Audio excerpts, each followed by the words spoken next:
Ave María Purísima, Sagrado Corazón de Jesús.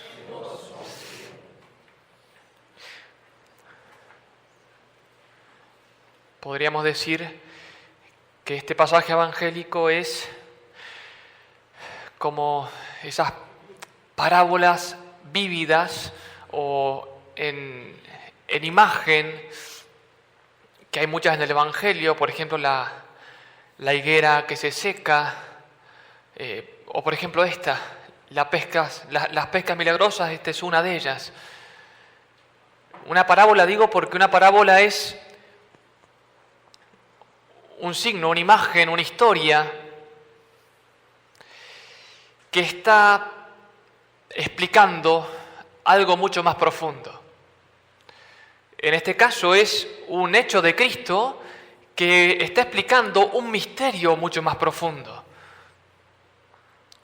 Hay muchos signos en este milagro de la pesca milagrosa que nos remontan a lo que es el misterio de la Iglesia y a lo que es el misterio de la siembra apostólica, el misterio de la fecundidad apostólica de la Iglesia, el misterio también de la historia de la Iglesia, de ese destino de la Iglesia escatológico que va a ir como una navecilla surcando los mares de la historia hasta llegar al puerto seguro que es el cielo. Esa historia que es que la nave de la Iglesia a lo largo del tiempo debe enfrentarse con tempestades que intentarán hundirla, que la azotarán y sin embargo nunca será destruida. Hay muchos signos en este pasaje evangélico que nos hablan del misterio de la Iglesia. El primero, dice Cristo se aparta un poco de la orilla y se sienta en la barca. ¿Cuántas veces está la tentación de querer llegar a Dios, pero no por los medios que Dios nos ha dejado? Cristo quiere elegir medios humanos. Un autor llamado Chesterton cuenta un cuento que se llama 12 hombres. Y dice que había 12 hombres en un juicio. Entre ellos estaba el mismo, el autor que va contando. Y dice, empecé yo a ver quiénes estaban para juzgar en ese juicio, quiénes eran los jueces. Y empieza a ver, y a cada uno que veía le encontraba un defecto. Y decía él, qué locura que seamos nosotros 12 juzgando en este juicio, porque pareciera que no somos humanamente hablando los hombres indicados para juzgar en este tema. Y termina el cuento diciendo, sin embargo, parece que, en esta locura dice, parece que el loco que fundó la Iglesia hizo lo mismo. Eligió 12 hombres, humanamente hablando, tal vez uno dijera, humanamente hablando, con nuestra pobre mira humana, no hubiera elegido 12 hombres pescadores. Y pecadores además. Y el loco de Cristo, dice Chesterton, el fundador de la Iglesia, para esa la mayor obra, el juicio más importante, eligió 12 hombres que fueron los apóstoles. Cristo quiere usar de intermediarios, por eso predica desde la barca de Pedro. La barca de Pedro, hay un signo muy importante allí que dice que Cristo se sienta. Cuando Cristo se sienta, el Evangelio lo dice pocas veces, Cristo se sienta en el Monte Tabor, en la cátedra del Monte Tabor, y enseña la moral cristiana, la moral de las bienaventuranzas. Y Cristo se sienta en este momento en la barca de Pedro. Cristo quiere enseñar desde la barca de Pedro. Fuera de la Iglesia no hay salvación. Es dogma católico. Fuera de la Iglesia no hay salvación. Cristo fundó una única Iglesia. Hoy este tema se intenta confundir Como que daría igual estar aquí o en los mormones, protestantes, sectas o lo que fuera. Muchos dicen, bueno, Dios está en todos lados, entonces puede estar en cualquier lugar. Cristo fundó una única iglesia. Dice, tú eres Pedro, y sobre esta piedra edificaré mi iglesia, en singular, mi iglesia. Solamente la iglesia tiene los santos, los sacramentos, la Eucaristía, la Virgen Santísima. Entonces, si uno preguntara, ¿da lo mismo estar en la Iglesia Católica o con los mormones, musulmanes, testigos de Jehová, evangelistas o lo que fuera? No, claramente que no da lo mismo. Todas estas sectas o falsas religiones no las fundó Cristo. Por lo tanto, no participan de los bienes que Cristo dejó a su iglesia. Los sacramentos, los santos, los sacerdotes, los milagros, la doctrina, a nuestra Madre la Virgen. Y no son queridas por Cristo como camino de salvación. Dice el Señor, la verdad os hará libres. La verdad Cristo quiso depositarla en la Iglesia Católica. Cristo predica desde la barca de Pedro. Hoy también asistimos a una tentación actual de querer disgregar la Iglesia. Hoy se habla mucho de separar a la Iglesia de la jerarquía eclesiástica. Recordemos que en la Iglesia somos todos los bautizados, pero Cristo quiso que la Iglesia sea jerárquica. Cristo quiso que haya un sumo pontífice. Cristo quiso que haya cardenales. Cristo quiso que haya obispos, pastores. Cristo quiso que haya sacerdotes. No se explica la Iglesia sin referencia al sacerdote o al sacerdocio, porque el sacerdocio no es simplemente una dignidad, sino que es Cristo que quiere traspasar a un pobre hombre pecador su mismo poder, su misma presencia. Aún en países comunistas donde se ha atacado a la Iglesia y donde han perseverado fieles, siempre ha estado la referencia al poder ministerial que Cristo da al sacerdote por medio de la Iglesia. Cuenta una vez unos sacerdotes misioneros que llegan a un pueblo que había estado muchos años en persecución y llegan a este pueblo y ven de repente que todas las personas, después de años sin sacerdotes, se acercaban y besaban las sotanas de los sacerdotes que llegaban, eran misioneros. Llevan a la iglesia, tocan la campana, asisten todos a misa y luego les preguntan cómo habían hecho para mantener su fe. Y decían que cada domingo, que no tenían sacerdote y esperaban que por esas riberas por esas costas llegaran algún día sacerdotes, se reunían en la iglesia, sin embargo, ponían un reclinatorio y encima el único signo que les quedaba del sacerdocio, que era una estola para confesar. Y rezaban para que Dios proveyera de sacerdotes. Cristo quiere dejar la iglesia, no es invento humano, no es capricho humano. Y Cristo da a la iglesia y a sus apóstoles una consigna que también es para nosotros. Cristo le da a Pedro esta consigna. Navega mar adentro. En latín se entiende mejor. Le dice, duc in altum. Duc in altum. Condúcete y conduce a la iglesia in altum. Altum tiene dos significados, a lo profundo y a las alturas. En toda nuestra vida cristiana, y hay momentos puntuales, podríamos decir, de la vida de cada uno, de la vida de cada uno, en los cuales la delicada voz de Cristo llama al corazón diciendo, duc in altum. Cada uno sabe, duc in altum. Es decir, es invitación a lo profundo de la intimidad del corazón de Cristo. Duc in altum. A lo profundo del mar, como cuando al cardenal Newman Dios lo invitaba a dar ese paso más para convertirse a la iglesia, y sin ver el futuro perfectamente, decía el cardenal Newman: Señor, guíame hacia adelante. Las tinieblas me rodean, podríamos hoy agregar, si vemos la imagen del mar, la bruma, la tiniebla me rodea.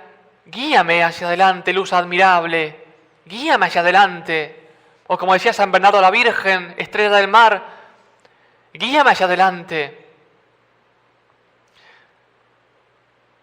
No te pido ver todo el futuro, tan solo un paso más.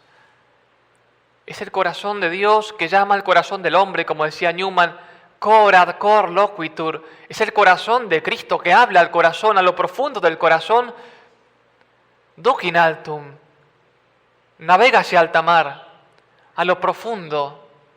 No temas, navega hacia alta mar y a las alturas, a lo alto. Así como el Señor subía a Jerusalén hacia lo alto, también llamará a cada hijo de la iglesia a subir hacia lo alto, que no es otra cosa que subir a aquellos dos montes a los cuales estamos llamados a subir, al monte Calvario y al monte Tabor, el Tabor eterno que es el cielo. Duc in altum, duc in altum. Como decía San Francisco de Sales, no podemos ser como aquellas aves, como las gallinas o como las avestruces, o aquellas aves que tienen alas pero no vuelan, sino que debemos ser como las águilas que emprenden su vuelo mirando fijamente al sol. Duc in altum. Sin embargo, qué paradoja que Dios, por un lado, llama a ese duc in altum a hombres que son vasijas de barro y que deberán repetir como Pedro muchas veces: Señor, ten piedad de mí que soy un pecador. El llamado es a lo profundo, a las alturas. Y luego le manda a Pedro: duc in altum, y echa las redes. Nadie se salva solo. Todos nos salvamos en racimo. Cuando San Juan Bosco recibía a sus niños en el oratorio, les preguntaba: ¿quieres que seamos amigos? Y decían los niños: sí. Y le decía San Juan Bosco: quiero que lleguemos juntos al paraíso. Quiero que lleguemos juntos al paraíso. Ese debe ser, sin decirlo tal vez, pero lo que impregne cada acto del cristiano. Ese vamos al cielo, ese quiero que lleguemos juntos al paraíso. Que cada vez que alguien ve a un bautizado, pueda percibir en esa mirada ese llamado también: quiero que lleguemos juntos al paraíso. Y la respuesta de Pedro: Señor, pero es que hemos bregado toda la noche y no hemos pescado nada. Cristo nos llama a colaborar con Él en esta conquista de las almas, pero no quiere que confiemos en nuestras pobres fuerzas humanas. Quiere que las usemos, sí, pero no poniendo nuestra seguridad en eso. ¿Cuántas veces hoy en la vida de iglesia está la tentación de poner la seguridad en cosas humanas, muy buenas, pero humanas? No basta la buena formación, aunque es necesaria. No bastan los planes pastorales, aunque sean necesarios. No basta que seamos muchos, aunque qué bueno que seamos muchos.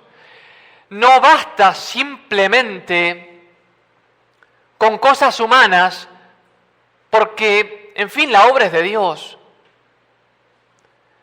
Dios quiere que usemos las cosas humanas y que sean buenas. Sin embargo, en todo lo humano, en el interior y en lo profundo, obra Dios.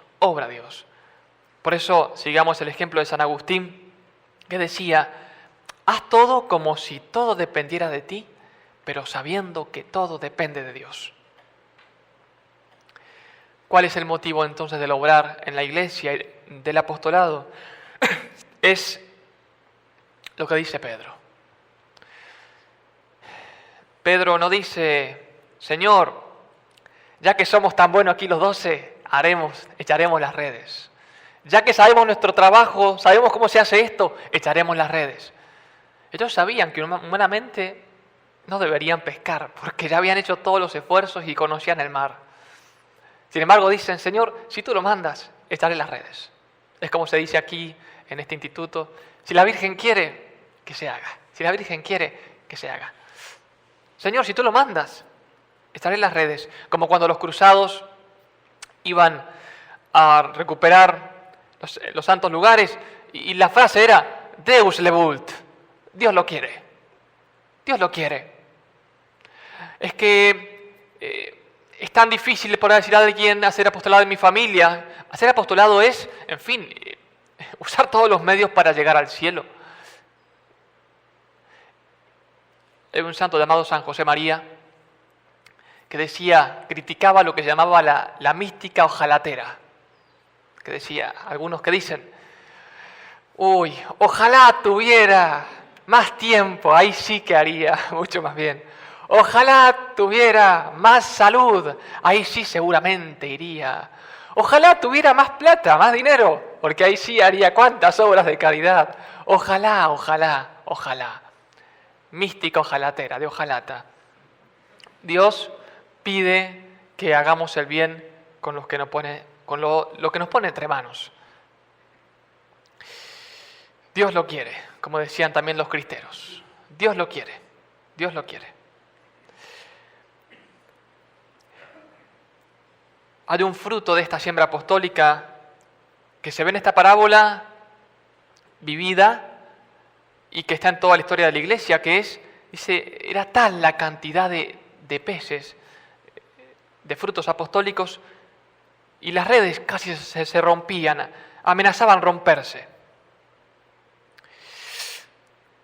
La cantidad simboliza el fruto de la obra de Dios en la historia, en la Iglesia. Pensemos que somos tan ciegos que no podemos ver lo que hace Dios muchas veces. Un ejemplo, bueno, a veces el sacerdote tiene todo sacerdote. Tal vez la gracia de poder ver muchas cosas en lo interior, porque confiesa, y está confesando, y de repente ver una conversión. Y qué gracia. Por ejemplo, hablábamos con varios sacerdotes en el año 2020 y también el año pasado, 2021, tiempos donde, si uno mira humanamente la Iglesia, se ve una crisis, una prueba, una persecución. Se ve también, como decía el cardenal Sara, tiempos de Judas, tiempos de infidelidad.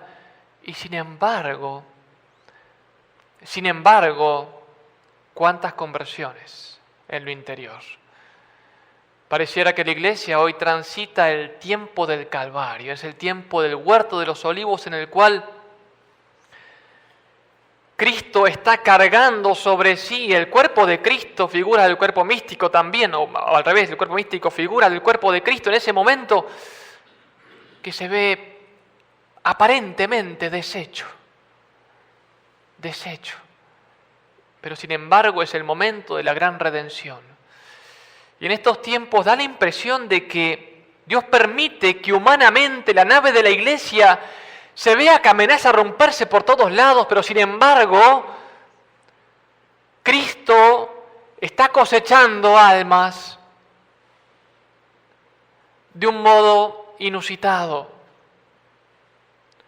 La obra de Dios en medio de las tinieblas, en medio de la agonía del huerto.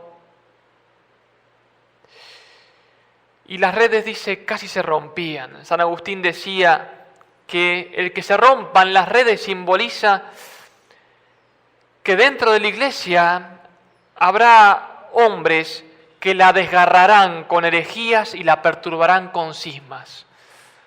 Hoy también es el tiempo en que la Iglesia amenaza con ser desgarrada por cismas, por herejías y perturbada por cismas. El cardenal Robert Sara decía que el gran remedio para estos tiempos es la oración, ponernos de rodillas para ser fieles a Cristo El segundo, la sana doctrina. Qué importante es que nos formemos en la sana doctrina, que amemos en la sana doctrina. La doctrina de la Iglesia no cambia, aunque el mundo quiera que cambie, no puede cambiar. Lo tercero, el amor a la Iglesia, el amor al papado, el amor al Papa. Y por último, la caridad heroica. En estos tiempos amenaza el cisma en la Iglesia. Amenaza que aún en cada país haya cismas en cada iglesia particular. Un cisma se da cuando no hay unidad. Y la unidad de la Iglesia es estar unidos en la verdad, en Cristo, en la verdadera doctrina. Y es por eso que hoy mucho más entra a tallar el papel de la iglesia doméstica, que es la familia. Porque hoy que es atacada la iglesia jerárquica, amenazando el cisma,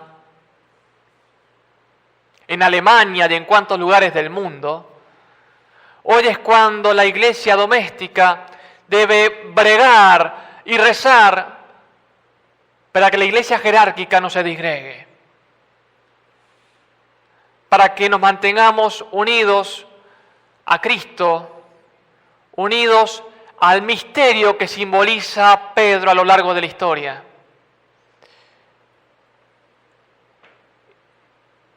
Y termina esta parábola histórica, vívida, en esa imagen tan hermosa de Pedro. Pedro que, asombrado, y todos con él, los apóstoles, asombrados de esa pesca milagrosa, se arroja a los pies de Jesús como la Magdalena. Apártate de mí, Señor, que soy un pecador. Ese debe ser el espíritu de un apóstol. Y todos estamos llamados a ser apóstoles, cada uno en su ámbito. Por un lado,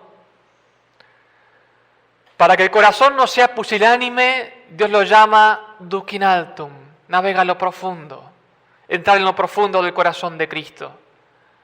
Y por otro lado, esa conciencia de su indignidad, Señor, ten piedad de mí que soy un pecador. Para que no se amedrente, duc in altum, para que no se envanezca, ten piedad de mí que soy un pecador. Y es por eso que el apóstol de Cristo deberá recordar siempre ambas palabras. Primero esa insinuación, ese llamado de Cristo, duc in altum, a echar las redes. Y por otro lado la conciencia de su indignidad, repitiendo muchas veces ante el Señor, ante ese corazón, Señor, ten piedad de mí que soy un pecador. Y siempre el Señor hará que esa vasija de barro termine asombrado de la obra de Dios. Y finalmente el último mandato de Cristo, que es para Pedro y para toda la iglesia. No temas, no temas. Desde ahora serás pescador de hombres. Cuando el Papa San Juan Pablo II, en pleno régimen comunista, va a Polonia y en la plaza de Varsovia pronuncia aquel famoso discurso: no temáis abrir las puertas a Cristo, se derrumba el comunismo. Y se derrumba. No temáis, porque como dice la Virgen de Guadalupe, no estoy yo aquí que soy tu madre. Y ahí está la fortaleza del cristiano. Y la final respuesta de los apóstoles fue: lo dejaron todo y lo siguieron. San Alberto Hurtado decía: no es que falten jóvenes generosos. Lo que hace falta es mostrarles ideales por los cuales valga la pena quemar una vida, gastar una vida. Y se aplica para la vida de la iglesia. No es que falten grandes ideales en la iglesia, porque es el ideal más sublime, la santidad, es el cielo. No es que falten almas generosas, sino que el mundo actual reclama de nosotros, los hijos de la Iglesia, que como verdadera sal y verdadera luz, que el mundo pueda ver en los hijos de la Iglesia encarnados aquellos ideales por los cuales en verdad vale la pena gastar una vida. La gran promesa de Cristo a la Iglesia para la historia es: en el mundo tendréis luchas, tened valor, yo he vencido al mundo. La Iglesia es un misterio divino. Y aunque el demonio atentará contra la Iglesia, aunque vendrán tiempos de gran persecución, y tal vez sean nuestros tiempos, Cristo nunca dejará de proteger a su Iglesia. Las puertas del infierno no prevalecerán contra ella. La nave amenazaba hundirse, pero jamás se va a hundir. Terminemos leyendo un extracto de un sueño de Don Bosco, donde habla de los últimos tiempos de la Iglesia. En el año 1862, San Juan Bosco tiene un sueño en el cual, un sueño profético, se veía en medio de un mar una multitud incontable de naves dispuestas en orden de batalla, armadas con cañones, cargadas de fusiles y de armas de diferentes clases, y se dirigen contra otra embarcación mucho más grande y más alta, intentando fundirla y al menos intentando hundirla o al menos hacerle el mayor daño posible. Pero de repente, en medio de la inmensidad del mar, se levantan sobre las olas dos robustas columnas, muy altas, poco distante una de la otra. Sobre una de ellas se encuentra una estatua de la Virgen Inmaculada, a cuyos pies se ve un amplio cartel con esta inscripción: Auxilium Christianorum, auxilio de los cristianos. Sobre la otra columna, que es mucho más alta y más gruesa, hay una hostia de tamaño proporcionado al pedestal, y debajo de ella otro cartel con estas palabras: Salus Credentium, salvación para los que creen. Entonces el capitán, el Papa, guió la nave hacia las dos columnas y con una cadena amarró la parte delantera del barco, la proa, a la columna donde estaba la Santa Hostia, y con la otra ató el otro extremo, la popa, a la columna donde estaba la estatua de María Auxiliadora. Entonces se produce una gran confusión entre los enemigos y todos huyen, todos se dispersan, chocan entre sí, se destruyen mutuamente y el mar queda en calma absoluta. San Juan Bosco terminó de contar este sueño diciendo: la gran nave capitaneada por el Papa es la Santa Iglesia Católica. En los barcos que atacan están representadas las persecuciones que le vendrán a la Iglesia Católica. Pero nos quedan dos remedios: frecuentar los sacramentos y tener una gran devoción a la Virgen María. Terminemos simplemente con esta idea y este modo de nombrar a la Iglesia. Qué hermoso que recuperemos el nombre de la Santa Madre Iglesia. La Santa Madre Iglesia, que sufre dolores de parto. La Santa Madre Iglesia, que nunca estamos huérfanos y que Dios quiere que nuestra Madre, la Virgen Santísima, derrame en la Santa Iglesia la plenitud de su corazón materno. Pensemos que también este Duc in altum es un llamado de la Virgen Santísima. Duc in altum, entrar en lo profundo de su corazón, como Díaz decía San Bernardo, entremos en lo profundo de ese corazón. Entremos en lo profundo de ese corazón. Tú que te encuentras en un mar tempestuoso, si no quieres zozobrar, mira a la estrella, invoca a María. Cuando te asalten las olas de las tentaciones, mira a la estrella, invoca a María. No te perderás si ella te guía. No perecerás si ella te tiende su mano. Y llegarás felizmente al ansiado puerto si ella te ampara.